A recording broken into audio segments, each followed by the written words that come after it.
यार मुसलमान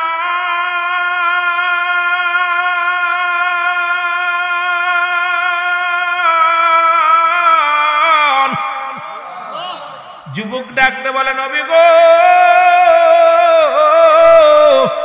আমি এত বড় পাপী এত বড় গুনাহগার আমার মন বলে জীবনেও আমার গুনাহ মাফ হবে না।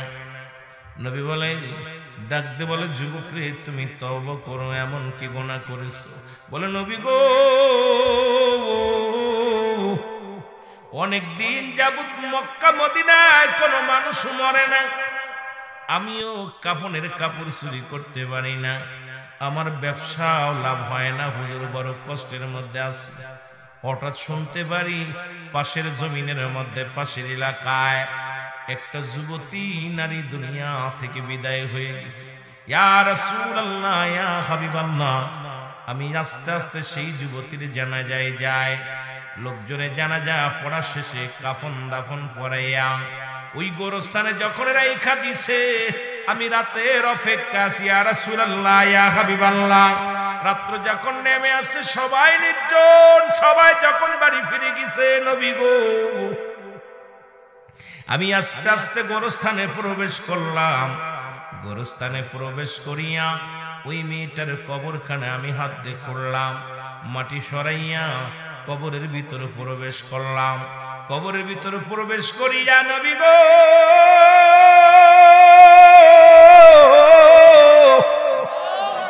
ওই কবরের ভিতরে প্রবেশ করিয়া কাপনের কাপড়গুলো খুলে নিয়ে যখন কবর থেকে উঠতেছিলাম কে যেন আমার ভিতর থেকে ডাকতে বলে যুবক সারা জীবন কাফনের কাপড় চুরি করলাম, যার কবরে প্রবেশ করেছে একবার তাকায় দেখ পৃথিবীর শ্রেষ্ঠ সুন্দরী কবরে শুয়ে আছে। জিনা কর ব্যভিচার কর কেউ বাধা দিবে না, কেউ তোকে বাধা দিবে না, অন্যায় কর। ইয়া রাসূলুল্লাহ ইয়া হাবিবাল্লাহ, আমি তখন সঙ্গে সঙ্গে যুবতীর মুখের দিকে একবার তাকাইলাম, তাকায় তার রূপ যৌবন দেখে আমি পাগল হয়ে গেলাম।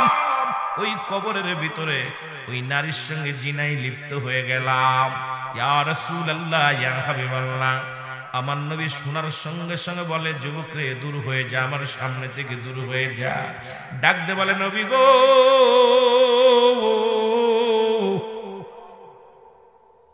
আমি ওই মেয়েটার সঙ্গে জিনা করিয়া কাপড় লইয়া যখন আমি কবর থেকে উঠতেছিলাম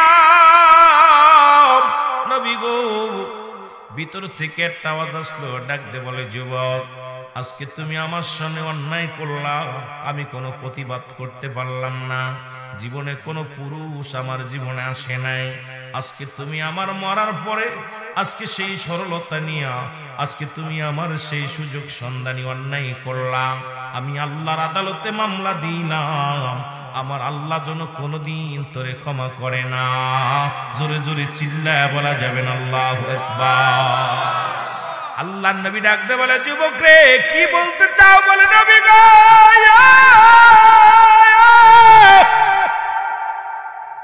আমি কাপড়ের কাপড় নিয়ে যখন বাড়ির দিকে রওনা হয়ে গেলাম গো,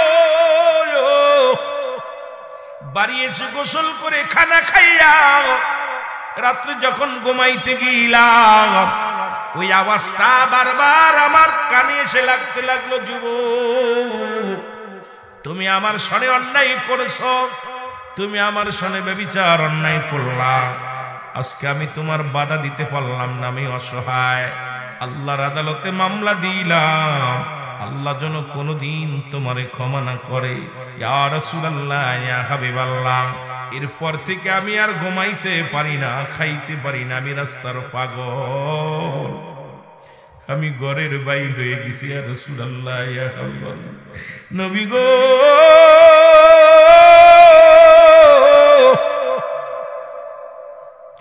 আমার রব্বি কারীম কে আমারে ক্ষমা করবে, আমারে ক্ষমা করবে।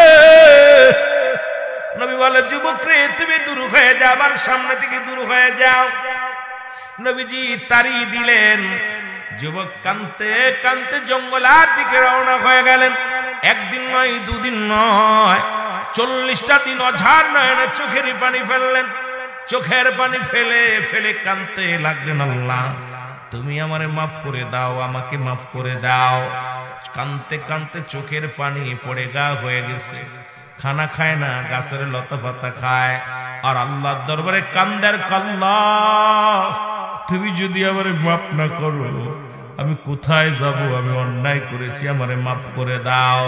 এর 40টা দিন পরে কাঁদতে কাঁদতে খবরে শোনা গেল, ইলহাম আসলো, যুবক তোর কান্না, তোর চোখের পানি আল্লাহ সইতে পারে না, তোরে মাফ করে দিছে, অন্যায় করেছিস, যা রাসূলুল্লাহর কদমের মধ্যে যা, আমার রাসূল তোরে জন্য তওবা পড়ায়া দেয়।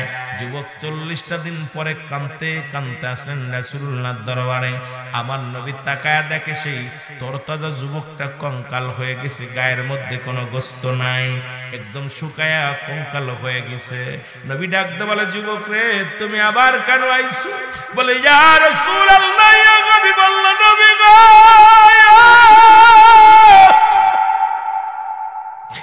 আপনি যদি আমার ক্ষমা না করেন আমার মাওলা আমার মাফ করব না।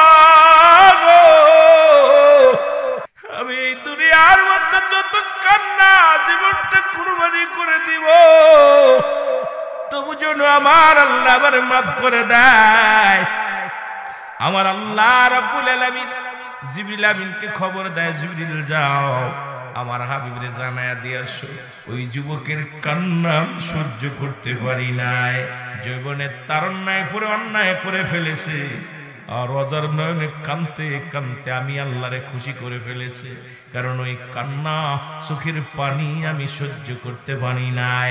দেহ কঙ্কাল হয়ে গেছে, গায়ের গোস্ত শুকায় ফেলেছে, শুধু কান্দে, আল্লাহ আমারে মাফ করে দাও। আমার হাবিব জন তারে ক্ষমা তওবা পড়ায়া দেয়, সঙ্গে সঙ্গে নবীজি তারে তওবা করায়া দিলেন, আস্তাগফিরুল্লাহ রাব্বি মিন কুল্লি জামবি আতুবু ইলাইহি। জোরে জোরে চিল্লায় বলা যাবে না আল্লাহু আকবার। রাসূলের কাছে মুসলমান ক্ষমা চাইলেন, আল্লাহর কাছে দয়াবির কাছে ক্ষমা চাইলেন। আর মুসলমান এই জিনার কথা শুনেছিলাম কোথায়? শুনেছিলাম মক্কা মদিনার জমিনে। আর বাংলাদেশের মানুষ এত ছাত্র জনতা আন্দোলন করে, এত কিছু হয়, বড় কষ্ট লাগে। আমার ছাত্র ভাইরা শুনে নাও, যে দেশে ঢাকা মেডিকেল কলেজ হাসপাতালে জিনা হয়, আরে ঢাকা মেডিকেল কলেজ হাসপাতালে মরা মানুষের সঙ্গে জিনা হয়। এ পাতারিয়াবাসী শুনে নাও, হবিগঞ্জের মানুষ শুনে নাও, বড্ড কষ্ট লাগে বিলে কথাগুলো বলতে হয়। এই আন্দোলনের আগে ঢাকা মেডিকেল কলেজ হাসপাতালে ওই যে মানুষ যখন মারা যায়, বিষ খেয়ে মারা যায়, আলামত পায় জিনার, গলায় দড়ি নিয়ে মারা যায়, আলামত পায় জিনার। মুসলমান অ্যাক্সিডেন্ট করে মারা যায়, আলামত পায় জিনার। ডাক্তাররা বড় পেরেশানিত হয়ে গেলেন, মারা গেল বিষ খাইয়া, অ্যাক্সিডেন্ট করিয়া, এখন আলামত পাওয়া যায়, জিনা ব্যভিচার আলামত পাওয়া যায়। এরপরে সিসি ক্যামেরা লাগালো, তথ্য নিয়ে দেখেন মুসলমান বাংলাদেশের যিনি ডম, যিনি লাশ কাটে ঢাকা মেডিকেল কলেজের, ওনাকে যখন রিমান্ডে নেওয়া হলো, উনি বলল, যত সুন্দরী নারী এই আমার কাছে আসে, কত শত শত নারী আমি ভোগ করেছি। যখন আমি লাশ কাটার জন্য এই খাটের উপরে, আমি এই টেবিলের উপরে লাশটা রাখি, ওই দেহ আগে আমি ভোগ করে নি। আরে বাংলাদেশের মানুষ, তোরা অভিশপ্ত হয়ে গেছি আমরা। আল্লাহর ওলিদের খাতির আল্লাহ হয়তো দয়া করেছে, আমাদের অসংখ্য আল্লাহর ওলিরা বাংলার জমিনে শুয়ে আছে, তাই তো গজব থেকে বেঁচে আছি। আজকে চট্টগ্রাম এত আউলিয়াদের দেশ, ওই চট্টগ্রাম মুসলমান মেডিকেল কলেজ হাসপাতালে সেখানেও জিনাকারী ধরা পড়েছে লাশের সঙ্গে। আরে যে দেশে মানুষ মারা গেলে এটা যদি অন্য দেশে হতো মেনে নিতাম, আজকে বাংলার জমিনে এত জিনা ব্যভিচার হয়। ও মুসলমান, এখানে ছাত্র আন্দোলন কোথায়? আজকে আলেম উলামা কোথায়? নেতা নেত্রী কোথায়? পীর সাহেবরা কোথায়? খানকার মধ্যে বইয়া আসো আর শুধু মানুষের সমালোচনা করো, আর মসজিদের মধ্যে বইয়া জিকির করো, কোষে কোষে আল্লাহরে পাওয়া সম্ভব নয়। আল্লাহকে যদি পাইতে হয় ন্যায় নীতির উপরে দাঁড়াও, অটল থাকরে মুসলমান। এই বাংলার জমিন থেকে জিনা ব্যভিচার যদি উচ্ছেদ না করতে পারো, আল্লাহর শান্তি এই বাংলার জমিনে আসা সম্ভব নয়। জোরে জোরে চিল্লায় বলো ঠিক কিনা? মদিনা যাইতে পারলাম না, মদিনা দেখতে পারলাম না, মদিনা যাইতে পারলাম না, মদিনা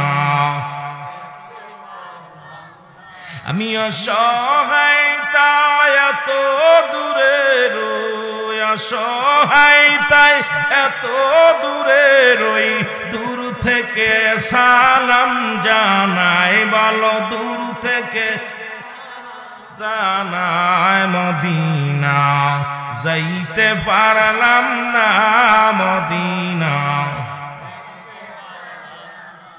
মদিনার নাম কত মধু,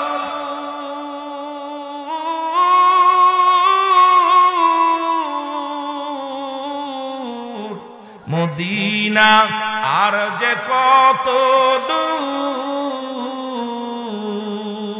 ওই মদিনার পথের ধুলি, ওই মদিনার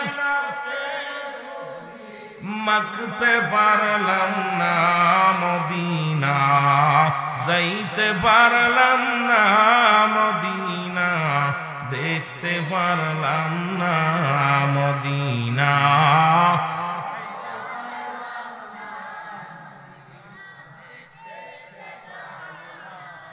মদিনার নাম কত সুন্দর,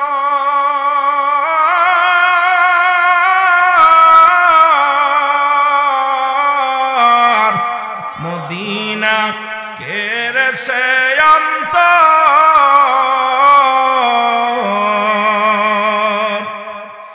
এই মদিনার নাম কত সুন্দর, মদিনা কেড়ে সে অন্তর, গরিবি দুঃখীর সালাম খানি, গরিবি দুঃখীর পৌঁছাই দিও মদিনায়, মদিনায় যাইতে পারলাম না, মদিনা এ দুনিয়ার মুসলমান গভীর মনোযোগ, মদিনার মাটিও মাটি, বাংলাদেশের মাটিও মাটি, মদিনার মাটি গায়ে লাগলে গুনাহ ঝরে যায়, বাংলাদেশের মাটি যদি গায়ে লাগে চুলকানি রোগ হয়, জোরে বলেন আছে না কথা কই না, মদিনার মাটি গায়ে লাগলে গুনাহ ঝরে যায়, বাংলাদেশের মাটি গায়ে লাগলে চুলকানি রোগ হয়, যদি বলি এই মাটি গোলায় খাইলে গুনাহ মাফ হবে, পিঠে একটা মায়ের ধরব না, মদিনায় এক খণ্ড পাথর আছে, ওই পাথরের মধ্যে চুমা দিলে গুনাহ ঝরে যায়। আপনাদের হবিগঞ্জের জমিনে সুন্দর সুন্দর পাথর আছে রে মুসলমান, সিলেট অঞ্চলে কত সুন্দর পাথর আছে, এই পাথরের মধ্যে চুমা দিলে প্রস্রাবের গন্ধ পাওয়া যায়, জোরে বলেন ঠিক। মদিনার পাথরও পাথর, বাংলাদেশের পাথরও পাথর, মদিনার মাটিও মাটি, বাংলাদেশের মাটিও মাটি। আজকে রিয়াজুল জান্নাহ বেহেশতের বাগান, এই বাগানের যত দাম, গতকালকেও এত দাম ছিল না এই ময়দানটার, আজকে দাম বাড়ছে কোরআনের খাতিরে, আজকে দাম বাড়ছে মুসলমান উলামা ইকরামের খাতিরে, আজকে মাটির দাম বেড়েছে আল্লাহর আলেমদের খাতিরে, আপনাদের খাতিরে, কারণ এই মাটিটার মর্যাদা হলো রিয়াজুল জান্নাহ বেহেশতের বাগান।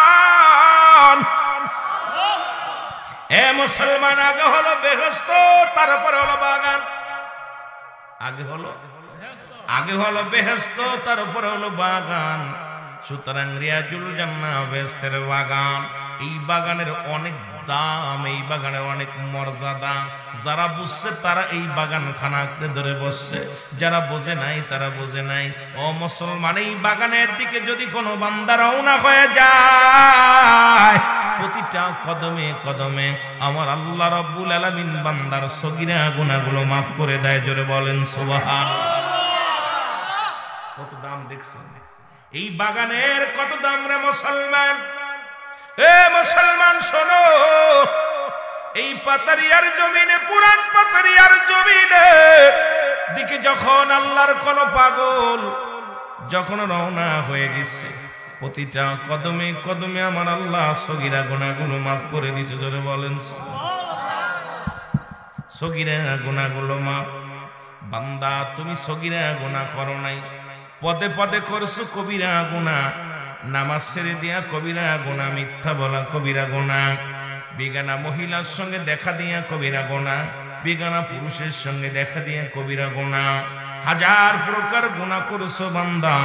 আল্লামা কদবী রাহমাতুল্লাহ বয়ান করে, দুনিয়ার মানুষ শোনো, এই গুনাহ যদি মাফ করাইতে চাও, দুনিয়ার মধ্যে যদি কোথাও জান্নাতের বাগানের সংবাদ শুনতে পাই গো,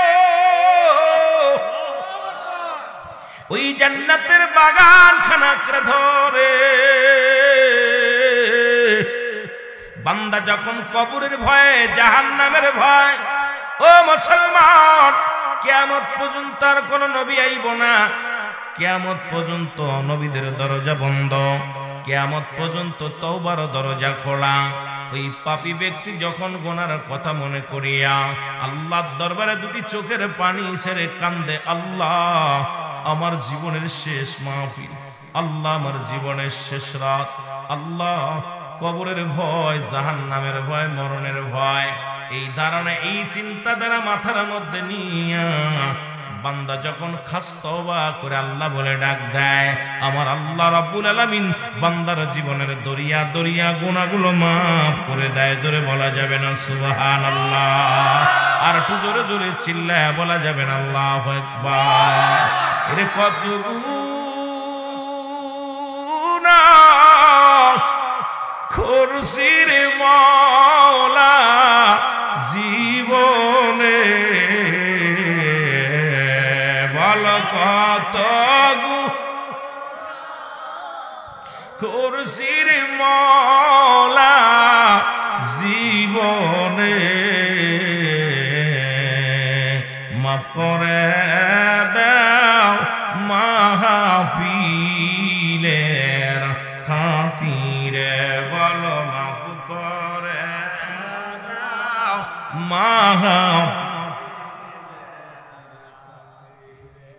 তুমি যদি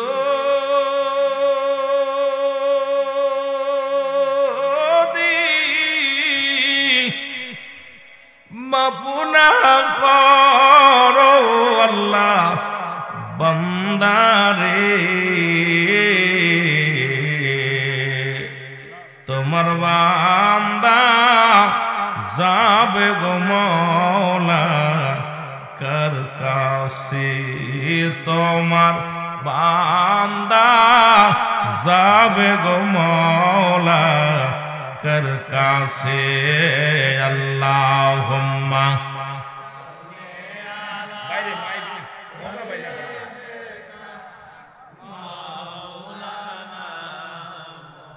ওয়ালা আলি সাইয়্যিদিনা أحمد اللهم صل على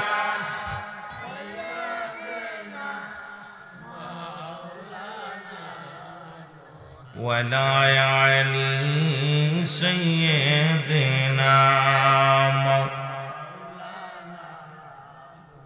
এ দুনিয়ার মুসলমান,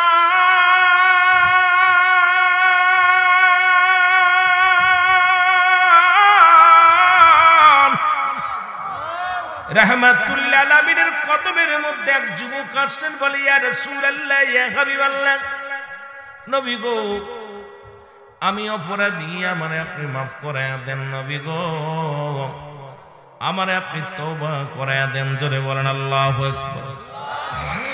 কি করায় দেন? তওবা করায় দেন। আল্লাহর নবী বললেন, যুবকরে তুমি তওবা করো। যুবক ডাকতে বলে, আজকে যেমন যুবক ভাইয়েরা বসে আছেন একটু শুই নালান। যুবক ডাকতে বলে, নবী গো, ও মায়ের নবী, আমি এত বড় পাপী, এত বড় গুনাহগার নবী গো, এই দুনিয়ার মধ্যে আমি যদি তওবা করি আমার গুনাহ মাফ হবে না। আমার এই তওবা যদি করি নবী গো, আমার মন বলে আমার আল্লাহ মাফ করবে না।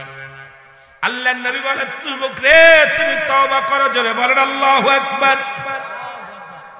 আর একটু জোরে বলেন আল্লাহু আকবার। একটু তওবা করো, তওবা করো। যুবক বলে ইয়া রাসূলুল্লাহ, ইয়া হাবিবাল্লাহ, আমি এমন পাপ করেছি, এমন অন্যায় করেছি, আমার মন বলে এই পৃথিবীর মধ্যে আমার রব্বে কারীম আমারে মাফ করো না।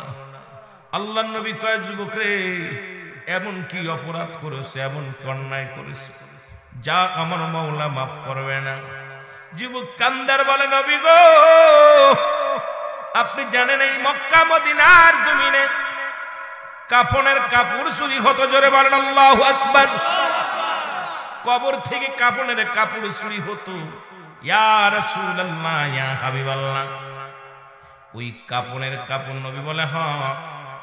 মানুষ কত নিষ্ঠুর, মানুষের যাবার বেলা 3 টুকরা কাপড় নিয়ে যায় সঙ্গে করে, কোনো কিছু নিতে পারে না।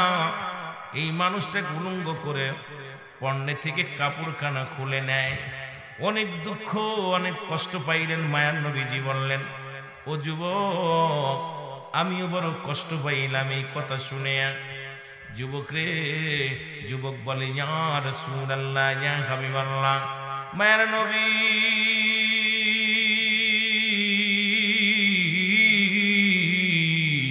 ওই মক্কা মদিনার জমিনে যত কাপনের কাপড় চুরি হতো, ওই কাপনের কাপড়গুলো আমি যুবক চুরি করতাম। জোরে জোরে চিল্লায় বলা যাবে না আল্লাহু আকবার। আল্লাহর নবী ডাকতে বলে যুবক,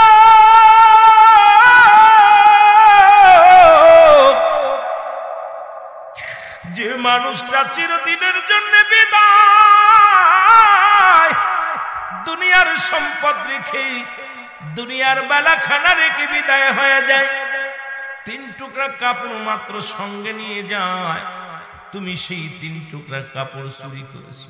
যুবক রে, তোমার দিলে কি কোনো মায়া লাগে নাই? তোমার দিলে কি কোনো দয়া হয় না? বলে হুজুর, আমারে কি আমার আল্লাহ মাফ করবে?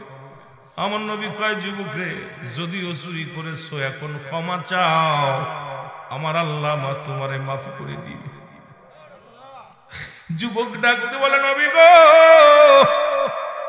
আমার মন বলে, আমার মন বলে আমার আল্লাহ আমার গুনাহ মাফ করবে না।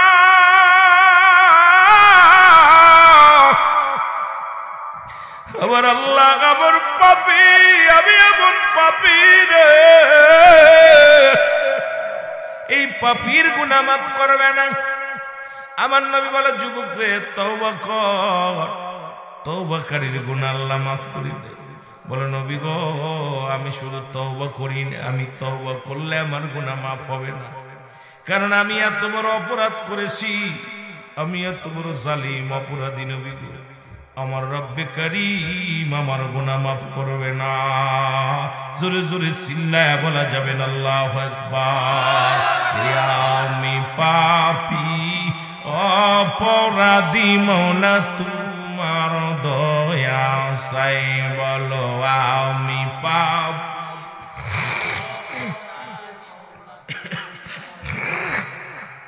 জোরে আমি পাপী,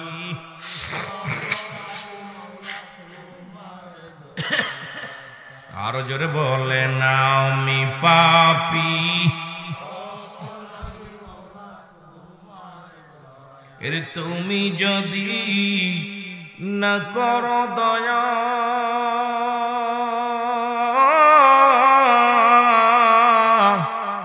আমার হবে কি উপায়? আল্লাহ তুমি যদি না করো দয়া, আমার হবে কি উপায়?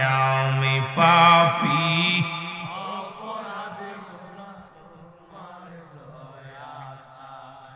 আমি পাপ করেছি জন্ম ভরে,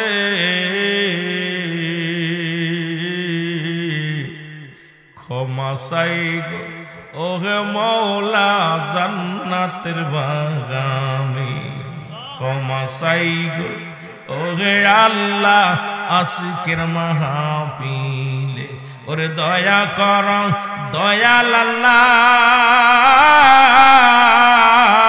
গো দয়া কর দয়াল আল্লাহ আমি পাপী সংসারে বল দয়া কর আমি পাপী সংসারে আমি পাপী অপরাধী মনে তোমার দয়া সাই বলো আমি পাপী এর তুমি যদি না করো দয়া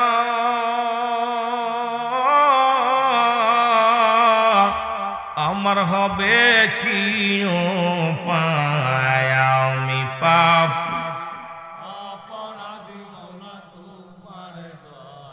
আমার সাথে বলেন আস্তাগফিরুল্লাহ রাব্বি মিন কুল্লি যামবি আতুবু ইলাইহি লা হাওলা ওয়ালা কুওয়াতা ইল্লা বিল্লাহিল আলিয়্যিল আযীম লা ইলাহা ইল্লাল্লাহু মুহাম্মাদুর রাসূলুল্লাহ সাল্লাল্লাহু আলাইহি ওয়াসাল্লাম জোরে জোরে চিল্লায় আর একবার বলেন আল্লাহু আকবার এই দুনিয়ার মুসলমান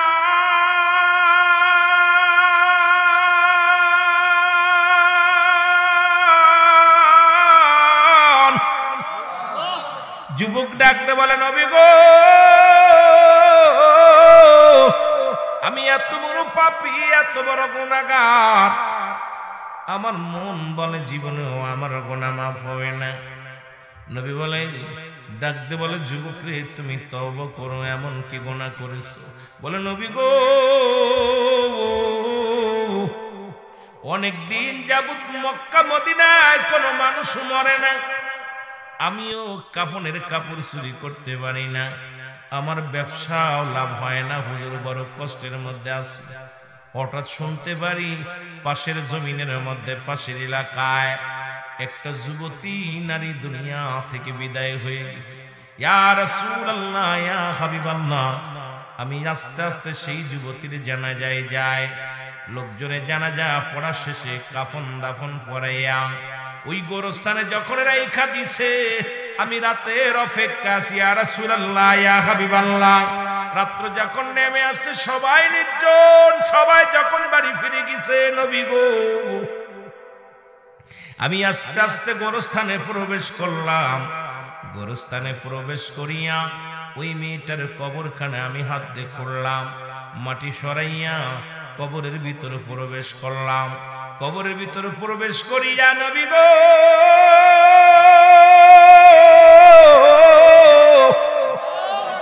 ওই কবরের ভিতরে প্রবেশ করিয়া কাপনের কাপড়গুলো খুলে নিয়ে যখন কবর থেকে উঠতেছিলাম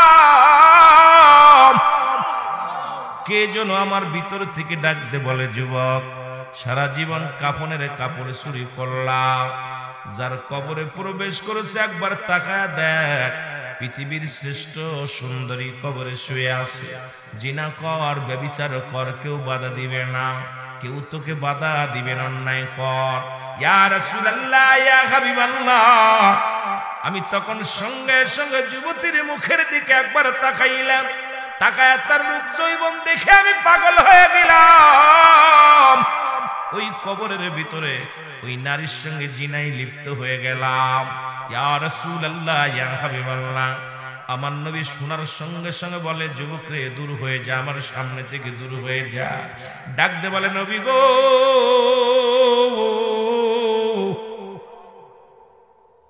আমি ওই মেয়েটার সঙ্গে জিনা করিয়া কাপড় লইয়া যখন আমি কবর থেকে উঠতেছিলাম নবী গো ভিতর থেকে একটা আওয়াজ আসলো ডাক দে বলে যুবক আজকে তুমি আমার সামনে অন্যায় করলা আমি কোনো প্রতিবাদ করতে পারলাম না জীবনে কোনো পুরুষ আমার জীবনে আসে নাই আজকে তুমি আমার মরার পরে আজকে সেই সরলতা নিয়ে আজকে তুমি আমার সেই সুযোগ সন্ধানী অন্যায় করলাম আমি আল্লাহর আদালতে মামলা দিলাম আমার আল্লাহ যেন কোনোদিন তোরে ক্ষমা করে না। জোরে জোরে চিল্লায় বলা যাবে না আল্লাহু আকবার। আল্লাহর নবী ডাকতে বলে, যুবক রে কি বলতে চাও? বলে, নবী গো,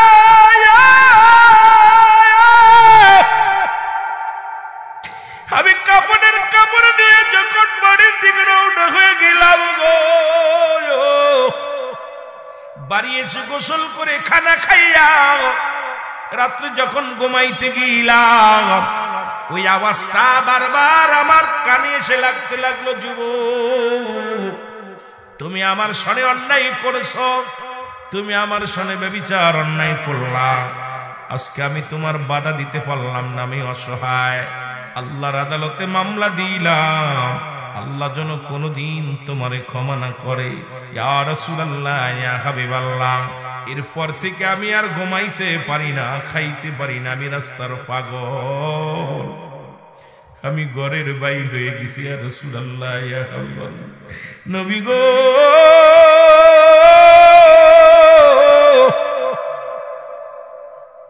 আমার রব্বি কারীম কে আমারে ক্ষমা করবে, আমারে ক্ষমা করবে। নবী বলে, যুবক রে তুমি দূর হয়ে যাও, আমার সামনে থেকে দূর হয়ে যাও। নবীজি তাড়িয়ে দিলেন। যুবক কাঁদতে কাঁদতে জঙ্গলার দিকে রওনা হয়ে গেলেন। একদিন নয়, দুদিন নয়, 40টা দিন অঝার নয়নে চোখের পানি ফেললেন। চোখের পানি ফেলে ফেলে কাঁদতে লাগলেন, আল্লাহ তুমি আমারে মাফ করে দাও, আমাকে মাফ করে দাও। কাঁদতে কাঁদতে চোখের পানি পড়ে গা হয়ে গেছে। খানা খায় না, গাছের লতা পাতা খায়, আর আল্লাহর দরবারে কান্দার, আল্লাহ তুমি যদি আমারে মাফ না করো, আমি কোথায় যাব? আমি অন্যায় করেছি, আমারে মাফ করে দাও। এর 40টা দিন পরে কাঁদতে কাঁদতে খবর শোনা গেল, ইলহাম আসলো, যুবক তোর কান্না, তোর চোখের পানি আল্লাহ সইতে পারে না, তোরে মাফ করে দিছে, অন্যায় করেছিস, যা রাসূলুল্লাহর কদমের মধ্যে যা, আমার রাসূল তোরে জন্য তওবা পড়ায়া দেয়। যুবক 40টা দিন পরে কাঁদতে কাঁদতে আসলেন রাসূলুল্লাহর দরবারে। আমার নবী তাকায়া দেখে সেই তরতাজা যুবকটা কঙ্কাল হয়ে গেছে, গায়ের মধ্যে কোনো গোস্ত নাই, একদম শুকায়া কঙ্কাল হয়ে গেছে। নবী ডাকতে বলে, যুবক রে তুমি আবার কেন আইছো? বলে, ইয়া রাসূলুল্লাহ, ইয়া হাবিবাল্লাহ, নবী গো,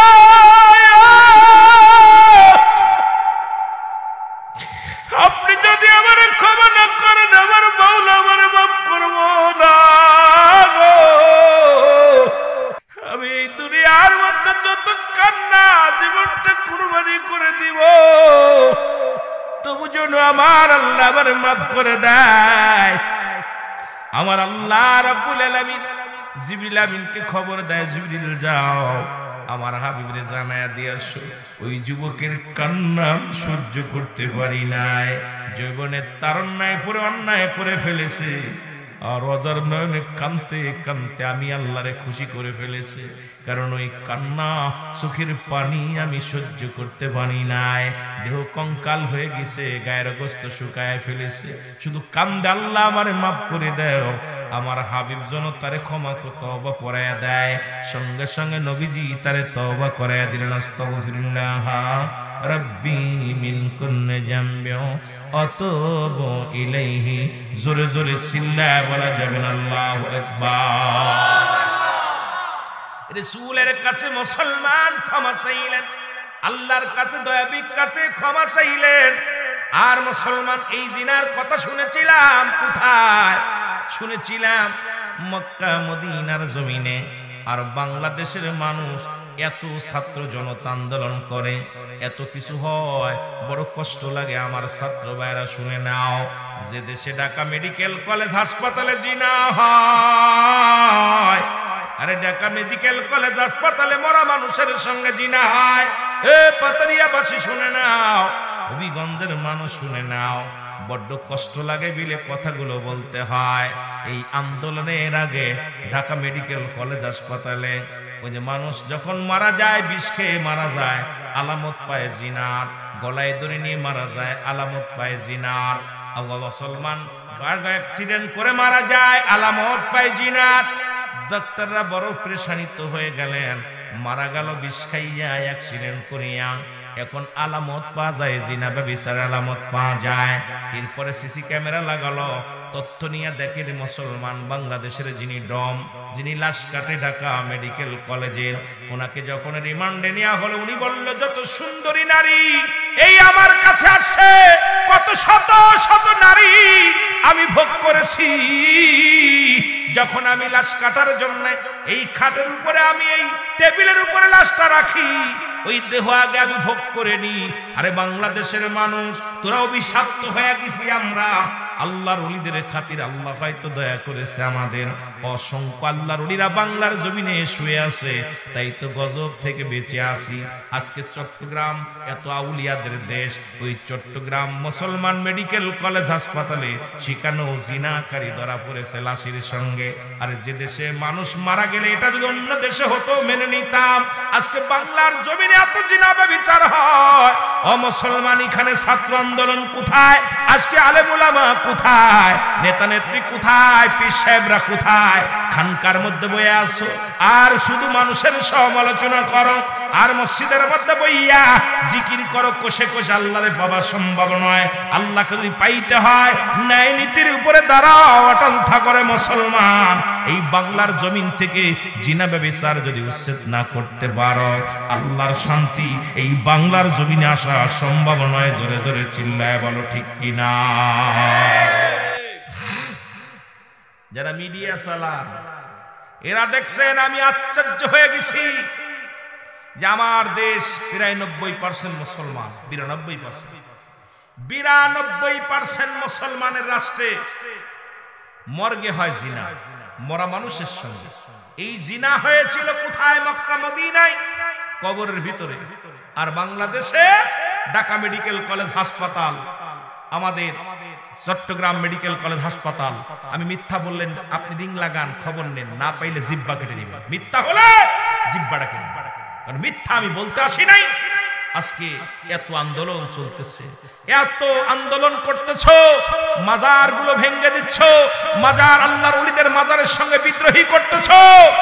আরে ভাই, যেখানে হাসপাতালে মরা মানুষের নিরাপত্তা নাই, আর মাজারে ওই সমস্ত, হয়তো আমরাও যে সমস্ত মাজারে আপনার ই হয়, অনৈতিক কাজ হয়, আমরা তাদের পক্ষে না, আমরাও তাদের বিপক্ষে। জোরে বলেন ঠিক কিনা?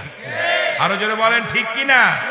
বড় কষ্ট যে সমস্ত উলামা ইকরাম আজকে আল্লাহর ওলিদের বিরোধিতা করতেছেন। আপনি একবার চিন্তা করেন, আমি রুহুল আমিন কি বলে গেলাম? যদি মিথ্যা হয় আমার জিহ্বাটা টেনে ছিঁড়ে ফেলবেন।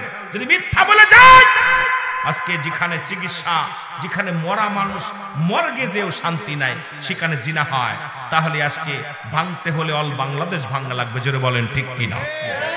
আর কোন ওলিদের পাইছেন কোথায়? তবে একটা কথা মনে রাখবেন, রাসূল বলেছে লা ইয়ামুত, আল্লাহর ওলিরা মৃত্যুবরণ করতে পারে না। এই চট্টগ্রামের জমিনে, আপনার সিলেটের জমিনে, হবিগঞ্জের জমিনে অসংখ্য আল্লাহর ওলি শুয়ে আছে। তাদের মাজারে আপনার আক্রমণ করেছেন, শাহপরানের মাজারে আক্রমণ করেছেন। ভাই, একটা কথা মনে রাখবেন, আল্লাহর ওলিদের মাজার ভাঙছেন, ওলিদের তো আর ভাঙতে পারেন নাই। এরা যখন কামড় দিবে, ইমামতি ছুটে যাবে। জোরে বলেন ঠিক কিনা? কথা বোঝেননি?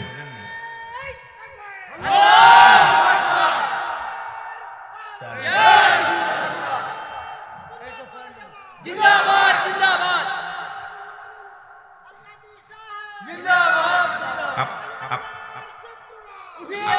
আপনারা কি কষ্ট পাচ্ছেন? কষ্ট পাচ্ছেন? হ্যাঁ, ভাইজান বলছে শাহজালালের কথা। এই শাহজালাল ইতিহাস যে ব্যক্তি জানে, সেই মৌলবী জীবনে ওলিদের বিরোধিতা করবে এমন পাওয়ার, এমন শক্তি কারণ নেই। যেটা বলে ঠিক কিনা? এই জমিনে ইসলাম আনছে কে? কথা বলেন কে? আজকে সিলেটের জমিনে যারা আছেন, বাবা শুনে নেন, এই শাহজালাল কি করেছিল শোনেন। আল্লাহ বলেন সূরা ইউনূসের মধ্যে 11 নম্বর পারা 62 নম্বর আয়াত। ওয়াজ এখনো শুরু করি নাই, কথা বলেন। 2-4 ঘন্টা চলে গেলে আমি চিন্তা করি না, যদিও আমার কষ্ট হলো, ভিতরে অনেক কষ্ট, এই জন্য কথাগুলো বলতেছি। এই সিলেটের জমিনে আযান ছিল না মৌলবী, আজকে দাড়ি টুপি পাগড়ি বেঁধে বড় বড় কথা বলো। এই সিলেটের জমিনে টুপিওয়ালাদের বন্ধ ছিল আসা, কোন টুপিওয়ালাকে দেখলে কতল করা হবে, কোন দাড়িওয়ালাকে দেখলে কতল করা হবে। কোন পাগড়িওয়ালা ঢুকতে পারে নাই হবিগঞ্জের জমিনে, কোন টুপিওয়ালা ঢুকতে পারে নাই এই হবিগঞ্জের জমিনে, কোন দাড়ি টুপিওয়ালা মানুষ তসবিওয়ালা মানুষ ঢুকতে পারে নাই হবিগঞ্জের জমিনে। ঢুকেছে আল্লাহর ওলি শাহজালাল ইয়ামেনি 360 জন দাড়িওয়ালা টুপিওয়ালা নিয়ে সর্বপ্রথম প্রবেশ করেছে সিলেটের জমিনে। জোরে বলেন ঠিক কিনা? আর একটু জোরে বলেন ঠিক কিনা? কথাগুলো রং হলে আমাকে ধরবেন। আমরা যারা আছি আমরা হক কথা বলার জন্য প্রস্তুতি সদা সর্বদাই। আমরা মিথ্যা বলি না ভাই, সত্যকে সত্য বলতে হবে। ও দাদু ভাই যারা আছেন একটু শোনেন না কষ্ট করে। শাহজালাল ইয়ামেনি যখন আসতেছিল গোরগোবিন্দ ঘোষণা করে দিল, এ সিলেটের ভাইরা, হবিগঞ্জের ভাইরা, এই জমিনের মধ্যে কথাগুলো বলতে গেলে আমার কলিজার মধ্যে লাগতেছে। যেখানে গোরগোবিন্দ, আপনারা জানেন এই গোরগোবিন্দ ঘোষণা করে দিলেন কি, যে সিলেটের জমিনে কোনো দাড়িওয়ালা টুপিওয়ালা প্রবেশ করতে দেওয়া হবে না। কোন দাড়িওয়ালাকে দেখলে নৌকায় পার করবে না, কোন দাড়িওয়ালা টুপিওয়ালাকে দেখলে তাকে বাসে উঠাবে না, দাড়িওয়ালা টুপিওয়ালাকে দেখলে বিমান উঠানো যাবে না, নদী নালা সব বন্ধ করে দিলেন। আজকে একটু কথা বলি, কার লাগে বাটপারি করো, কার মাথায় আঘাত করো, কার বিরোধিতা করো, সত্য জেনে নাও তারপর আঘাত করো। তোমরা মার কাছে মামু বাড়ির গল্প করা ঠিক না। তোমরা মায়ের কোলে পড়ে আসো, এখনো চিনতে পারো নাই। নতুন মুসলমান তো, ওই যে আমাদের একজন নও মুসলিম আইছে, ওই নতুন মুসলমান হওয়ার কারণে শাহজালালকে চিনতেছো না, শাহপুরানকে চিনতে পারতেছো না। যদি মাদার জাত যদি মুসলমান হতে, তাহলে ওলিয়ে জাত হতে, তাহলে এদের বিরোধিতা করার ক্ষমতা তোমার থাকতো না। জোরে বলেন ঠিক কিনা? জোরে বলেন ঠিক কিনা? দাদু ভাই, এরপরে শাহজালাল ইয়ামেনি নদী নালা বন্ধ, 360 জন আউলিয়া পার হলেন সুরমা নদী, যায় নামাজে বার করে। জোরে বলেন ঠিক কিনা? উড়োজাহাজ ভেঙে যায়, লঞ্চ ডুবে যায়, বোট ডুবে যায়, বড় বড় জাহাজ ডুবে যায়। শাহজালালের 360 জন আউলিয়া সুরমা নদী পার হয়েছিল, আল্লাহ পাক তারে পার করেছিল। সেই শাহজালালকে আঘাত যারা করে, আমি মনে করি তারা মুসলমান এখনো হতে পারে নাই। জোরে বলেন ঠিক কিনা? আমার কথা রং করলে আপনি এখনই ধরবেন রুল আমিন সাহেব আপনি রং করতেছেন, কারণ আমি আপনাদেরকে ধোঁকা দিতে আসি নাই, কারণ আপনারা ছোট না যে আমি ধোঁকা দিয়ে যাব। শুধু তাই নয়, আজকে গরুর গোশত খাচ্ছেন, গরুর গোশত খুব মজা লাগে, কুরবানি মজা লাগে। শাহজালালের ওই জামানা বুরহানুদ্দিন একটা গরু কুরবানি করলেন, তার ছেলের আকিকা, সুন্নাতে রাসূল, সুন্নাতে রাসূল। উনি গরু কুরবানি করে আকিকা করলেন, মিসকিনদের খাওয়ালেন, আলেমদেরকে খাওয়ালেন, গরু কুরবানি করে। খবর চলে গেল কোথায়? গোরগোবিন্দর কাছে খবর চলে গেল যে বুরহানুদ্দিন তার ছেলের জন্য আকিকা করেছে, আর এই গোশতগুলো চামড়া হাড্ডি গুড্ডি এটা পুঁতে রাখছিল মাটির নিচে। এটা কাকে ঠুকায় উঠাইছে, কুকুরি টানাটানি করেছে। এইটা দেখে কে জবাই করছে দেখো, খোঁজ নাও। এ ভাই মৌলবীরা, এ আলেম ওলামা শোন, আরে আমি তো অন্য বিভাগ থেকে এসেছি, কষ্ট লাগে এই জমিনের মধ্যে আসলে, এই জন্য কথাগুলো বলি, কষ্ট লাগে। কি করলো? খবর নিতে নিতে পাওয়া গেল বুরহানুদ্দিন তার ছেলের আকিকা করেছে। কলিজার টুকরা সন্তান সকালবেলা যায় তার হাত থেকে ছিনিয়ে নেওয়া হলো। কলিজার টুকরা সন্তান বাবার কোল থেকে টানতে কেড়ে নিয়ে সামনে ফেলিয়ে তাকে হত্যা করা হলো, ছুরি চালায় জবাই করা হয়। এ আলেম ওলামা, আজকে সেই শাহজালালের ভূমিতে হবিগঞ্জের জমিনে তোমরা কত কুরবানি করো, কত আকিকা করো, আজকে কার ওসিলাই করলা? আজকে তাদের বিরোধিতা করো, তাদের মাজারে বোমা মারো, তাদের মাজারকে নিয়ে উল্টা পাল্টা কথা বলো, তাদের মাজারে তোমরা বোমা ফাটাও, তাদের মাজার ভাঙতে চাও। তোমাদের কষ্ট লাগে না? কলিজার মধ্যে কষ্ট লাগে না? যেই বুরহানুদ্দিন এই যে তার কলিজার টুকরাকে কুরবানি করার বিনিময় আজকে হাজার হাজার কুরবানি হয় সিলেটের জমিনে, সেই সিলেটের মানুষ এখনো যদি ওলিদেরকে ভালো না বাসে, আমার সবচেয়ে কষ্ট এদের মতো নাফরমান বান্দা, এদের মতো নেবহারামি বান্দা পৃথিবীর মধ্যে আর কেউ নাই। জোরে বলেন ঠিক কিনা?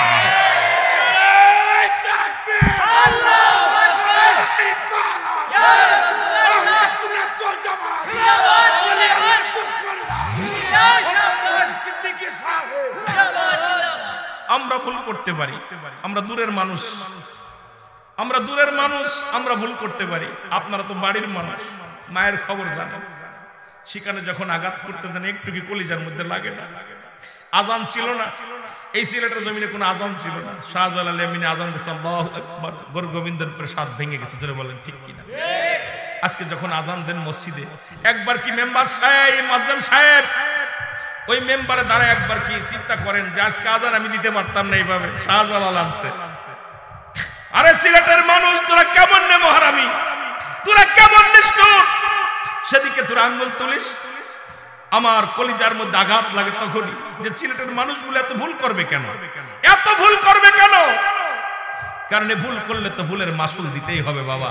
যা যা আজকে মেম্বারে বসে আজান দাও, আজকে এত সুন্দরভাবে ইমামতি করো, কিন্তু এমন একটা দিন ছিল কালেমা পড়তে পারতে না, চলতে পারতে না, তখন তাদেরও সিলায় এই দেশের মধ্যে এত সুন্দর ইসলাম আসলো।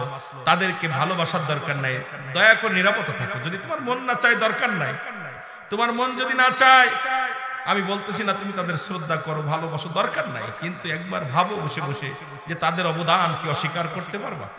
অস্বীকার করা যাবে? বলেন অস্বীকার করা যাবে? অস্বীকার করার ক্ষমতা নাই। এই বুখারীর হাদিস, বুখারীর হাদিস, নবীজি বলেছেন যদি কোনো ব্যক্তি আল্লাহর ওলিদের সঙ্গে দুশমনি করে, আল্লাহ তার বিরুদ্ধে জিহাদ ঘোষণা করে। জোরে বলেন আল্লাহু আকবার, আরো জোরে বলেন মারহাবা। সুতরাং কষ্ট পেয়ে কথাগুলো বললাম, কষ্ট পেয়ে কথাগুলো হয়তো আমি জ্বলন্ত কথা বলে গেছি। যদি ভুল হয় আমাকে ওপেন বলেন, হুজুর আপনি রং করছেন, আমি রং করেছি বলেন। কিন্তু এই কথাগুলো যখন সিলেটের জমিনে এসে আমাদের হাত পা কাঁপে। আপনি জানেন না, আমি যখন সিলেটের জমিনে পা দিই, যখন সিলেট বিভাগের মধ্যে পা লাগাই, গাড়ির ড্রাইভারে বলে আগে সালাম দে ওলি আল্লাহদেরকে, দিয়া তারপরে সম্মানের সঙ্গে প্রবেশ কর। কারণ এই জমিনে অসংখ্য ওলি শুয়ে আছেন, এরা জিন্দা ওলি। কারণ রাসূল বলেছে আলা সাবধান ইন্নানিক মেরকাত শর্মের কাতে 10ম খণ্ড 722 নম্বর পৃষ্ঠা, তাফসীরুল বায়ান 5ম খণ্ড 524 নম্বর পৃষ্ঠা। রাসূল বলেছে আলা সাবধান ইন্না নিশ্চয় আলা ইন্নাউল্লাহি, আল্লাহর তরফ থেকে যারা ওলি হয়েছে, লা ইয়ামুত, তাদের মৃত্যু নাই। সুতরাং সবাই জিন্দা শুয়ে আছে, এদেরকে সম্মান কর, তাজিম কর। সুবহানাল্লাহ বলেন। আল্লাহর দরকার নাই, যার দরকার নাই সে চলে যান। আমি তো বলতেছি না যে আপনাদের মানতে হবে, বলতেছি না আপনাদের পীর মানতেই হবে, পীরের কাছে যান, ভালো লাগে না নীরব থাকেন, কিন্তু ওলি আল্লাহদেরকে আঘাত করেন না। জোরে বলেন ঠিক কিনা? জোরে বলেন ঠিক কিনা? ইহা দ্বারা ক্ষতিগ্রস্ত হয়ে যাব। এই জন্য আমি করজোরে দাবি করব, ওলি আল্লাহদের পক্ষে থাকবেন, লাভ। ওলি আল্লাহদের পক্ষে থাকলে লাভ, লস নাই। জোরে বলেন ঠিক কিনা?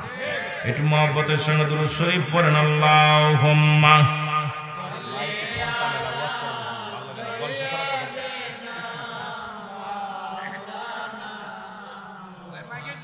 ওয়ালায়ানি সাইয়্যিদিনা।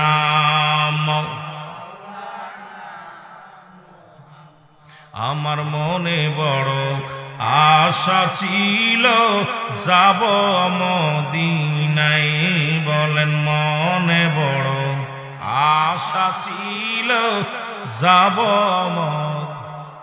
এর মক্কাওয়ালা মদিনাওয়ালা, মক্কাওয়ালা মদিনাওয়ালা, আমায় তুমি দেখা দাও। আমার মনে বড় যাব মদিনায়, বলেন আমার মনে বড়।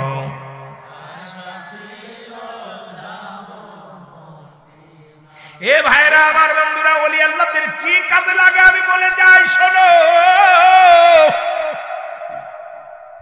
মুসলমান একজন আশিক প্রতিদিন 5 ওয়াক্ত সালাত আদায় করে, আর নামাজের যায়, নামাজের মসলায় বসে থাকে আর কান্দে। সন্তানকে নিয়ে প্রতিনিয়ত নামাজে যায়, 5 ওয়াক্ত সালাত আদায় করতে যায়। ইমাম সাহেব বাইর হয়ে আসে, মুয়াজ্জিম বাইর হয়ে আসে, মুসল্লিরা বাইর হয়ে আসে। গরিব বাবা মসজিদ থেকে বাইর হয় না। ছেলে ডাকতে বলে, বাবা বাবা গো,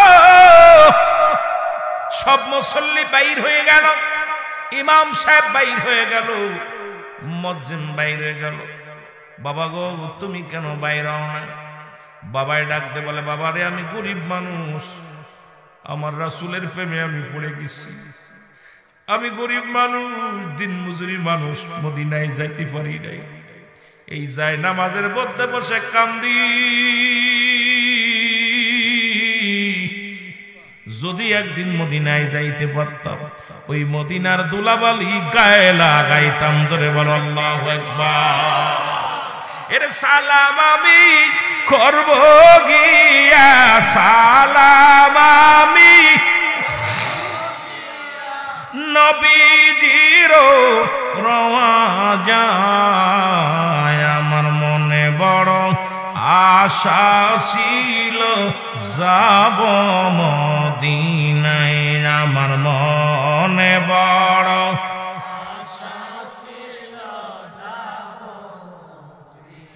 আরব সাগর পাড়ি দিব নাই তোমাদের তরি,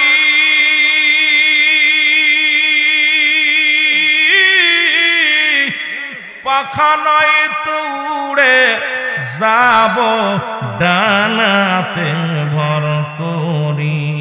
ওরে আশায় আছে সম্বল নাই, আশায় আছে করি কেউ পায়। আমার মনে বড়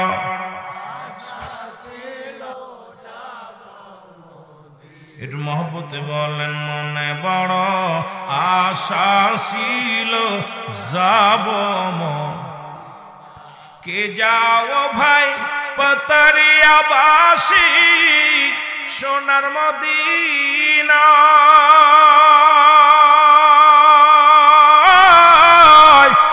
এ গোলামের সালাম খানি দিও গো পৌঁছায়, এ গোলামের সালাম খানি দিও গো পৌঁছায়। আমার মনে বড়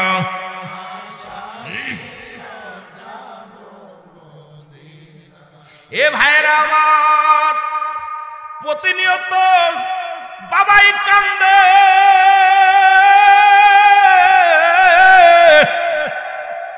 কিছুদিন পরে বাবা মারা যায়। ইন্না লিল্লাহি ওয়া ইন্না ইলাইহি রাজিউন। কুল্লু নাফসিন যায়কাতুল মাউত। কিছুদিন পরে বাবা মারা গেলেন, যুবক একাকার হয়ে গেল। এরপরে যুবক লেখাপড়া করিয়া ব্যবসা বাণিজ্য করিয়া টাকা রোজগার করা শিখলো। এই যুবক আস্তে আস্তে মদিনার রওজা জিয়ারত করতে চলে গেল। জিয়ারত করতে যায় দেখে রে, ওই জিয়ারত করতে যায় রাসূলুল্লাহ রওজার উপরে, রওজা পাশে যাইয়া কাবা শরীফে যাইয়া যুবক শুধু আব্বা আব্বা বলে কান্দে। জোরে বলেন আল্লাহু আকবার। যুবক শুধু কান্দে, বাবা বাবা গো। এই কান্না দেখলেন একজন আল্লাহর ওলি, নাম তার শিবলি রহমাতুল্লাহ। জোরে জোরে বলেন আল্লাহু আকবার। নাম কি? আরো জোরে বলেন নামটা। আল্লাহর ওলি শিবলি রহমাতুল্লাহ আলাইহি। উনি দেখলেন যুবক শুধু কান্দে, ডাকতে বলে, যুবক তুমি কেন কান্দো কেন বাবা? সব হাজিরা লাব্বাইক ইয়া রাসূলুল্লাহ, লাব্বাইক ইয়া হাবিবাল্লাহ বলে কান্দে। আর আমি দেখি আজ 3টা দিন তুমি রাসূলের রওজার পাশে ঘোরাঘুরি করার কান্দ, আব্বা আব্বা বলে কান্দ। যুবক বলে, হুজুর কি বলবো আপনারে, কি বলবো আপনারে, আমি কি বুঝাইবো? আজকে আমি মদিনায় আসছি, রাসূলুল্লাহ রওজা জিয়ারত করি রে। আজকে আমার আব্বার কথা মনে পড়ে যায়। আমার আব্বা জান শুধু কাঁদতো আর বলতো আমি মদিনায় যাব। আমার আব্বা দিন মজুরি মানুষ ছিল, গরিব ছিল, মদিনায় আসতে পারে নাই, বাবা মারা গেছে। আজকে আমি মদিনায় আসছি, আমার আব্বার নামের সঙ্গে কত নাম মিলে যায়। ওই আব্বা সিয়ারার সঙ্গে অনেক সিয়ারা মিল পাওয়া যায়, কিন্তু মদিনার বুকে আমার আব্বারে দেখতে পাই না। আমার মনে বড় কষ্ট, এই জন্য আমি আব্বা আব্বা বলে কান্দি। আল্লাহর ওলি শিবলি রহমাতুল্লাহ ডাকতে বলে, যুবক সারা জীবন কারোর বাবা বেঁচে থাকে না, যার কদমে পড়ে কাঁদছো ওই নবী, এই নবীর মা যখন মায়ের গর্ভে যখন মাত্র 6 মাস, রাহমাতুল লিল আলামিন, এই নবীর বাবা মারা যান। যখন 6 বছর বয়স বাবা মারা যান, আম্মা মারা যান। 6 বছর 7 মাস যখন বয়স দাদা আব্দুল মুত্তালিব দুনিয়া থেকে বিদায় হয়ে যায়। এমন এতিম নবীর কাছে এসে কান্দো, ওই এতিম নবীও আর আব্বাও নাই, মা নাই। যুবক কান্দার বলে, হুজুর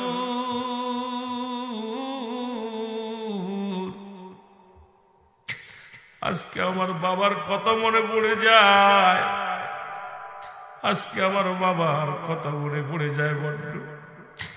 আমার আব্বা জান এই শীতের রাত্রে মসজিদে যাইয়া নামাজ আদায় করত, ফজরের নামাজ, ঈশার নামাজ। মুসল্লিরা সবাই চলে আসতো, আর যাই নামাজের মধ্যে বসে আব্বা চোখের পানি ছেড়ে কাঁদতো আর বলতো, মনে বড় আশা ছিল যাব মদিনায়, আমার মনে বড়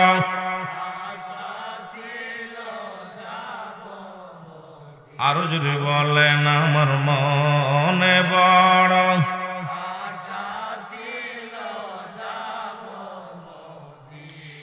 এই আরব সাগর পাড়ি দিব, নাই তোমাদের তরি,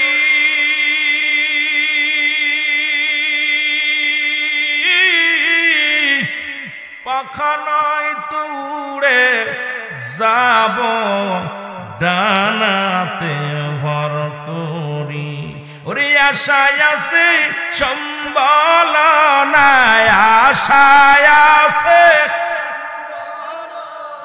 করি কি উপায়,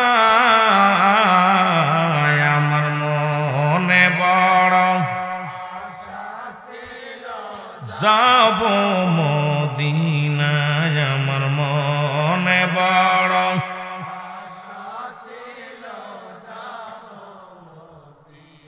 আল্লাহর ওলি শিবির রহমাতুল্লাহ ডাকতে বলে, যুবক আর কান্দিস না, ওলি আল্লাহ পক্ষে থাকলে কি লাভ হয়? পিতামাতার ওয়াজের ভিতরে পাওয়া যায় রে মুসলমান। এবার আল্লাহর ওলি শিবির রহমাতুল্লাহ 2 রাকাত নামাজ পড়ে রাসূলুল্লাহ রওজার পাশে চোখের পানি ছেড়ে কাঁদতে লাগলেন। ডাকতে বলে, আমার আল্লাহ, আমি তোমার একজন নালায়েক নাসিক, একজন ওলি, জীবনে আমার জন্য কিছু চাই নাই। আজকে এই বালক তার বাবার প্রতি ভালোবাসা দেখে আমি পাগল হয়ে গেছি। আর এই যুবকটা তার বাবারে কত ভালোবাসে, এই যুবকটা তার বাবার জন্য মদিনার মাটি ভিজাইতেছে রে।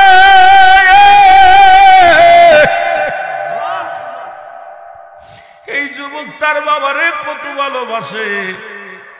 আল্লাহ, তুমি এই যুবকের বাবার সঙ্গে মদিনাওয়ালার রওজা যোগাযোগ করায়া দাও। জোরে জোরে চিল্লায় বলা যাবে না মারহাবা। আল্লাহর ওলি যখন দোয়া করলেন, যুবক চোখের পানি মুছে বলে, এ আল্লাহর ওলি, মুরব্বি, আমার আর কোনো দুঃখ নাই মনে, আমার আর কষ্ট নাই মনে। এই মাত্র আমি দেখতে পাইলাম আমার আব্বা জানের কবরের সঙ্গে মদিনাওয়ালা রহমতের নবী রাহমাতাল লিল আলামিনের যোগাযোগ হয়ে গেছে। জোরে বলা যাবে না সুবহানাল্লাহ। এই জন্য ওলি আল্লাহদের পক্ষে থাকলে লাভ না লস। জোরে বলেন লাভ না লস। আর এমন সন্তান রেখে গেলে লাভ। কিন্তু এমন সন্তান রেখে গেছেন যারা ওলি দুশমন, এমন সন্তান রেখেছেন আওলাদে রাসূলের দুশমন, এমন সন্তান রেখে গেছেন চিনি দুশমনের রাসূল। এমন সন্তান জীবনে নিজের কাজেও লাগলো না, ইসলামের জন্য লাগলো না। কারণ মুসলমান পৃথিবীর মধ্যে সন্তান, পিতা মাতা যদি দুনিয়া থেকে বিদায় হয়ে যায়, একটা সন্তান তার দায়িত্ব হলো সন্তান মুসলমান শুনে নেন, পৃথিবীর মধ্যে বাবা মা বেঁচে থাকলে তার হক হলো 7টা। জোরে বলা যাবে না আল্লাহু আকবার। কয়টা হক? 7টা হক। এই 7টা হক যদি আদায় না করেন আব্বা মার, কিয়ামত পর্যন্ত নামাজ পড়ে কাজ হবে না, রোজা রেখে কাজ হবে না, যাকাত দিয়ে কাজ হবে না। কারণ পিতা মাতা বড় নিয়ামত। রাসূল বলছে, শুনে নাও মুসলমান শোনো, আবার পৃথিবী থেকে বিদায়ের পরে সন্তান, তোমরা যারা বাবা, তোমরা যারা দুনিয়ার মধ্যে আছো, আমার আব্বা মা, আপনার আব্বা মা যারা দুনিয়া থেকে চলে গেছে, 14টা হক হলো দুনিয়া থেকে বিদায়ের পরে। মোট 14টা হক, 7টা হক দুনিয়ায় জীবিত থাকতে, 7টা হক দুনিয়া থেকে বিদায়ের পরে। এই 14টা হক প্রতিটা আব্বা মার জন্য আদায় করতে হবে। আমরা যারা সন্তান আছি, যাদের আব্বা মা মুসলমান দুনিয়ার মধ্যে আছে, যারা দুনিয়া থেকে চলে গেছেন, তাদের জন্য এই 14টা হক আদায় করা লাগবে কি লাগবে না? আমার ভাইরা, আমার বন্ধু, এই জন্য নবীজি বললেন, ও আমার সাহাবীরা, তোমরা কেউ কি কবুল হজের সব পাইতে চাও? সাহাবীরা বলে, ইয়া রাসূলুল্লাহ, ইয়া হাবিবাল্লাহ, কি বানা চাই? নবী বললেন, তোমাদের ঘরে যাদের পিতা মাতা জিন্দা আছে, তোমাদের মা, তোমাদের বাবা, যাদের দুনিয়ার জিন্দেগিতে জিন্দা আছে, বাড়িতে সালাম দিবা, আসসালামু আলাইকুম মা, আসসালামু আলাইকুম বাবা। তোমার আমলনামায় একটা কবুল হজের সব লেখা হয়ে যাবে। জোরে জোরে চিল্লায় বলা যাবে না সুবহানাল্লাহ? যাদের জিন্দা আছে একটু হাত দুখানা তুলে দেখেন, যাদের আছে, যাদের আব্বা মা এখনো জিন্দা আছে, মাশাআল্লাহ, অনেকেরই আব্বা মা জিন্দা আছে। আল্লাহর কসম, বাবারে যায় মাফসারি গভীর রাত্রে মার পায়ে ধরে পড়বি, বাবার পায়ের মধ্যে পড়ে যাবি, চোখের পানি ছেড়ে কানবি আর বল, বাবা গো আমার আপনি মাফ করে দেন, অন্যায় করেছি, ভুল করেছি, মাফ করে দাও। কারণ মুসলমান যাদের আব্বা মা এখনো দুনিয়ার মধ্যে জিন্দা আছে, শুধু সালাম দিবা বাড়ি যে, আসসালামু আলাইকুম মা, আসসালামু আলাইকুম বাবা, তোমার আমলনামায় একটা কবুল হজের সব লেখা হয়ে যাবে। এই নেকিটা চাই কি চাই না? তাহলে বাড়িতে সালাম দিবেন কি দিবেন না? জোরে বলেন, দিবেন কি দিবেন না? বাড়িতে সালাম দিবেন, আসসালামু আলাইকুম মা, আসসালামু আলাইকুম বাবা। প্রেমিকারে 1000বার সালাম দাও, বন্ধুরে সালাম দাও, যারে তারে সালাম দাও। আমি আপনাদের কাছে করজোরে দাবি করে যাব, শুধু সালাম দিবেন। যতবার মার সঙ্গে দেখা হয়, মাকে সালাম দিবা, আসসালামু আলাইকুম আম্মু, বাবার সঙ্গে সালাম দিবা, আসসালামু আলাইকুম আব্বু। সঙ্গে সঙ্গে তোমার আমলনামায় একটা কবুল হজের সব লেখা হয়ে যাবে। যে হজটা কবুল হয়ে গেছে, সুবহানাল্লাহ বলেন না? আর একটু জোরে বলেন সুবহানাল্লাহ। আস্তে কইবেন না, জোরে কইবেন। এ দরদি বন্ধু, শুনে নাও, দিলের কান্ডা লাগা শোনো। সাহাবী کرام কান্না শুরু করে দিলেন। রহমতের নবী, দেখি সাহাবীদের চোখে পানি। নবীজি বললেন, সাহাবীরা রে, তোমরা কেন কান্দো? বলে, হুজুর গো, আজ থেকে 1 সপ্তাহ আগে আমার মা বিদায় হয়ে গেছে, 2 দিন আগে আমার আব্বা বিদায় হয়ে গেছে। হুজুর, এত বড় একটা নিয়ামতের সংবাদ দিলেন, এত বড় একটা খবর পাইয়া এই আমল থেকে বঞ্চিত হয়ে গেলাম। আজ যদি আমাদের মা বাবা বেঁচে থাকতো, আজ যদি আমাদের পিতা মাতা দুনিয়ার মধ্যে থাকতো, নবী গো, এই আমল থেকে আর বঞ্চিত হইতাম না। এই আমলগুলো আমাদের কপালে লেখা হয়ে যেত, ইয়া রাসূলুল্লাহ, ইয়া হাবিবাল্লাহ। এই জন্য কাঁদি, আজকে এত বড় নিয়ামত থেকে বঞ্চিত। যদি আজ থেকে 10 দিন আগে খবরটা শুনতাম, 1 মাস আগে যদি জানতে পারতাম, তাহলে এই নেকিগুলো আমরা আমলনামায় হাসিল করতে পারতাম। নবীর সাহাবীরা আমল নিয়ে বাড়াবাড়ি করেছে, আমরা শুধু অর্থ নিয়ে বাড়াবাড়ি করি। কিডা কয় বিঘে করেছি, কিডা কতটুক জমি জমা করলাম, কিডা কয়খান ঘর করলাম, কিডা কত বিঘে জমির মালিক হইলাম, কিডা কয়টা বাজারের মালিক হলাম। কিন্তু নবীর সাহাবীরা আমল নিয়ে বাড়াবাড়ি করেছে। এক সাহাবী যদি 2 রাকাত নামাজ পড়ে, আর সাহাবী 4 রাকাত। কারণ তাদের চিন্তা ছিল, যত আমল করতে পারবো আল্লাহর নৈকট্য ততই হাসিল করতে পারবো। যতই তারা ইবাদত করতে পারতো, ততই তাদের অন্তরে মজা লাগতো। জোরে বলেন ঠিক কিনা? আমার ভাইরা, আমার বন্ধুরা, আমার শুনে নাও, রব্বি করিম ডাকতে বলে, হাবিব, আপনার সাহাবীদের চোখে পানি।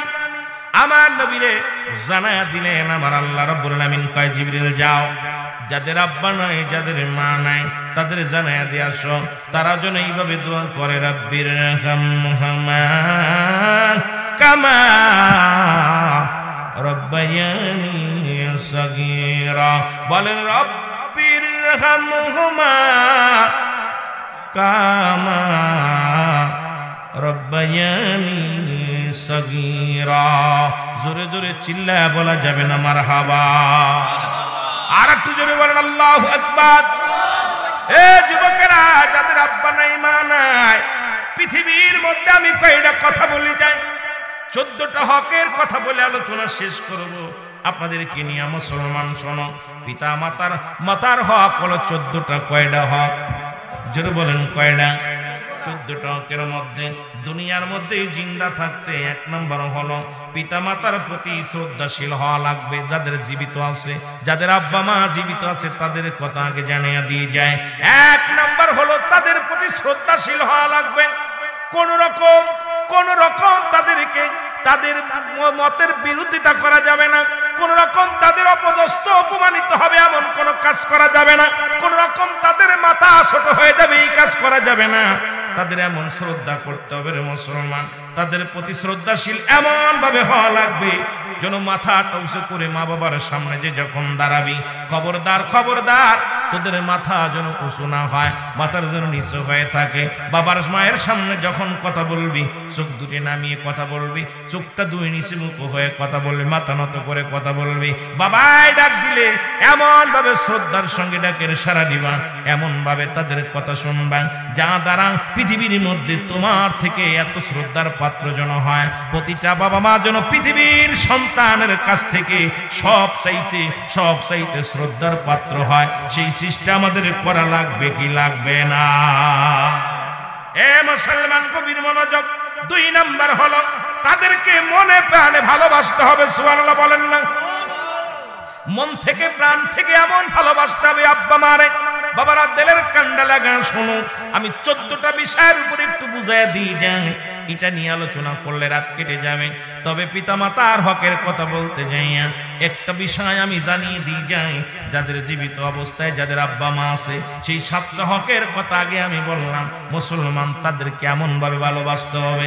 পৃথিবীর মধ্যে তুমি এই পৃথিবী, সারা পৃথিবী একদিকে, যদি 7 তালা জমিন যদি তোমার দিয়ে দেয়া হয়, তাম পৃথিবীর মধ্যে যদি তোমাকে এত পরিমাণ স্বর্ণ দেয়া হয়, এখানে তুমি কি করবা?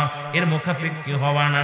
মা বাবার প্রতি এত ভালোবাসবা, এই দুনিয়া যদি তোমারে কেউ দিয়ে দেয়, বলবে দুনিয়া চাই না, আমার মাকে চায়, দুনিয়া চাই না, আমার বাবারে চায়।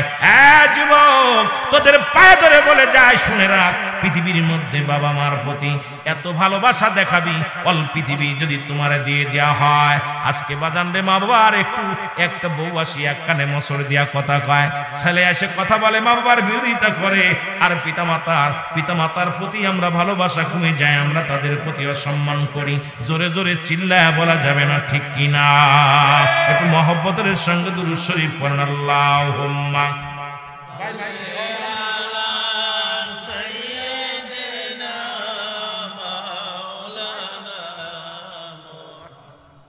ওয়ালা আলি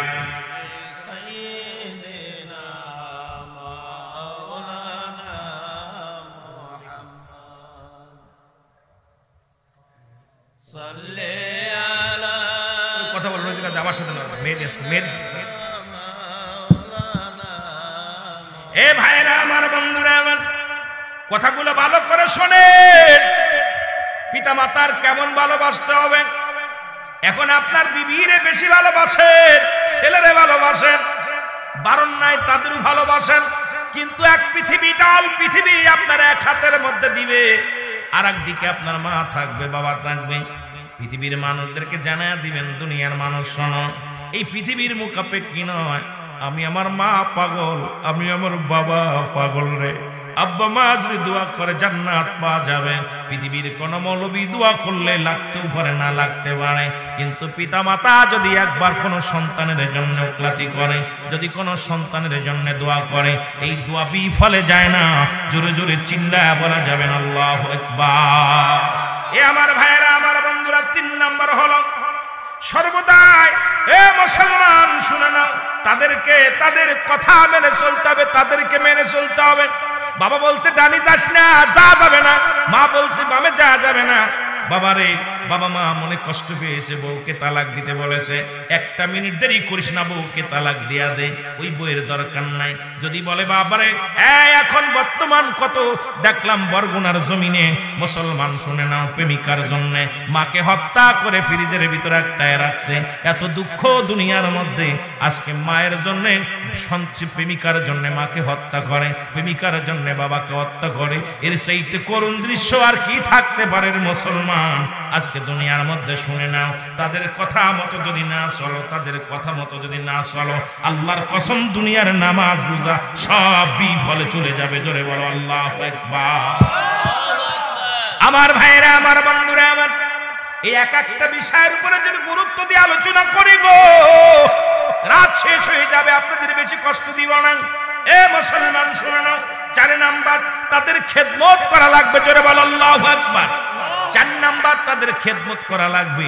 এমন খেদমত, তোমার ব্যবহারে মা যদি কয় উহু, তোমার বাবা যদি কয় উ, আল্লাহর আরশ পর্যন্ত কেঁপে যাবে, জান্নাত হারায় ফেলবি। পৃথিবীর মধ্যে জান্নাত যদি পাইতে চাও, মারে কষ্ট দিয়ে যাবে না, বাবারে কষ্ট দিয়ে যাবে না, এমন খেদমত করা লাগবে। ও মুসলমান শোনো, তোমার মা তোমার বাবার কি চাহিদা, কি চায়, এটা তার বলার আগে তুমি সর্বদাই প্রস্তুতি হয়ে যাও। তার গরম পানি, শীতের দিনে যে গরম পানিগুলো করে দাও, শীতের দিনে তুমি লেপটা তারে গরম করে দাও। এ যুবক শুনে নাও, ঠান্ডা খাবার তোমার মা বাবার সামনে দিও না, গরম খাবার গুলো এনে দাও। তোমার মা বাবার কি করো, তোমার গায়ের মধ্যে, মাথার মধ্যে হাত বোলায়া দাও, পাটা টিপে দাও, পায়ের হাত নখগুলো টিপে দাও, বাবা মায়ের সঙ্গে গল্প করো। এ মুসলমান শোনো, এমন ভাবে খেদমত করো, যদি তোমার মা বাবা এই খেদমতে খুশি হয়ে যায়, আল্লাহ রাব্বুল আমিন রাজি হয়ে যাবে, খুশি হয়ে যাবে। দুনিয়ার মধ্যে তোমাকে আল্লাহ পাক ইজ্জত দিবে, সম্মান দিবে, হাসরের ময়দানেও তোমার ইজ্জত সম্মান বেড়ে যাবে। জোরে জোরে বলো আল্লাহু আকবার। আর একটু জোরে বলো আল্লাহু আকবার। ও যুবক শুনে নাও, শুনে নাও, আজকে আমার দেশের অনেক ছেলে মেয়েরা বাদ দিলেই খেদমত হয় না, টাকা দিলেই খেদমত হয় না। মা বাবার কি চাহিদা, মা কি চায়, বাবা কি চায়, এই দিকে খেয়াল রাখা লাগবে। ও মুসলমান, সর্বদাই তাদের খেদমতের জন্য নিয়োজিত থাকা লাগবে। বাবারে গভীর মনোযোগ। 5 নাম্বার শুনে নাও মুসলমান, শোনো, তাদের প্রয়োজনীয়তা পুরা করা লাগবে। জোরে বলো আল্লাহু আকবার। তাদের প্রয়োজন কি? কি তাদের প্রয়োজন? এখন আপনি জানেন আপনার আব্বা পান খায়, আপনার মা তামাক খায়, বাজারে গেলেন, এটা আপনার প্রয়োজন। একটা স্যান্ডেলের প্রয়োজন, কাপড়ের প্রয়োজন, খাবারের প্রয়োজন। রাত্রে বাবা মা বুড়া হয়ে গেছে, আপনি কিছু বিস্কিট এনে দিলেন, আপনি কি করলেন? 2টা কলা এনে তুলেন, কিছু আরামদায়ক খাবার এনে দিলেন, কি প্রয়োজন? রাত্রে আপনার আব্বা মা ওযু করে, আপনি পানিটা গরম করে দেন, কি প্রয়োজন? আপনার প্রয়োজন কি? এখন স্যান্ডেল প্রয়োজন, জুতা প্রয়োজন। আপনার লাঠি দিয়ে হাঁটতে যায়, লাঠি প্রয়োজন। বাথরুমে যাবে, আপনি ওই বদনাটা গায়ে দেন, ওযুর পানিটা গায়ে দেন। গোসলখানায় গেছে, টিবল গুলো চেপে দেন, তার কাপড়টা গায়ে দেন। কারণ হলো তোমার বাবা মার কি প্রয়োজন, এই প্রয়োজনীয়তা পুরা করতে হবে। কি দরকার, আপনি তার বাবা মার খোঁজ নেবেন বারবার। আব্বা গো, মা গো, তোমার কি লাগবে তুমি বলো, তোমার প্রয়োজনীয়তা পুরা করা লাগবে। জোরে জোরে চিল্লায় বলা যাবে না মারহাবা। আর একটু জোরে বল আল্লাহু আকবার। আর একটু জোরে বল আল্লাহু আকবার। এ মুসলমান শুনে নাও, 6 নাম্বার তাদের সব সময় সুখে শান্তিতে রাখতে হবে। সব সময়, কোন সময় মার মুখটা বেজার করা যাবে না, কোন সময় বাবাকে কষ্ট দেওয়া যাবে না। পৃথিবীর মধ্যে যদি মুসলমান, ও মুসলমান শুনে নাও, পৃথিবীর মধ্যে তাদের সঙ্গে অসুখে শান্তিতে রাখা লাগবে। যদি তোমার কি কাজ করলে তোমার মা সুখ পায়, কি কাজ করলে তোমার বাবা সুখ পায়, এটা তোমরা সবাই জানি, আমরা সবাই জানি। আল্লাহর কসম করে বলি, রাসূল বলেছে তোমার মা বাবারে সব সময় তাদের সুখে শান্তিতে রাখতে হবে। ও মা, আমার বাবারা, আজকে অনেক সন্তানের কথার জন্য আমার মা বাবার মনে বড় কষ্ট। অনেক মা খাবার চায় না, সন্তানের মুখে হাসি দেখতে চায়। অনেক বাবা খাবার চায় না, সন্তানের মুখে হাসি দেখতে চায়। তোমার মা বাবা কি করলে সুখী হয়, কি করলে সুখে থাকে, এই জিনিসটা কেন তোমার মধ্যে আসে না? তুমি জানো, তুমি যখন বাড়ি থেকে বাইর হবা, মাকে সালাম দাও, আসসালামু আলাইকুম মা। মারে আমি হবিগঞ্জ শহরে যাচ্ছি, বাজারে যাচ্ছি, মা বড় খুশি হয়ে যাবে, বলবে আমার খোকা, আমার সন্তান আমার অনুমতি ছাড়া কোথাও যায় না। মায়ের মনটা খুশি হয়ে গেল। বাবাকে ডাকতে বলো, বাবা গো আমি যাচ্ছি শ্বশুর বাড়ি যাচ্ছি, জামাই বাড়ি যাচ্ছি, অমুক জায়গা যাচ্ছি, তোমার ওই বুড়ো বাবা বুড়ো মা তোমার উপর এত রাজি থাকবে, এত খুশি থাকবে। যুবক, আর মা বাবা যখন মিষ্টি হাসি মারবে রে, তোমার উপরে রহমতের ফেরেশতা তোমার জন্য সদা সর্বদাই দোয়ার জন্য তৈরি হয়ে আছে। দরখাস্ত করবে, আল্লাহ অমুক গ্রামে অমুক ব্যক্তি তার মা বাবাকে সুখে শান্তিতে রাখছে, তুমি তারও দুনিয়ার জিন্দেগিটা সুখে ভরপুর করে দাও।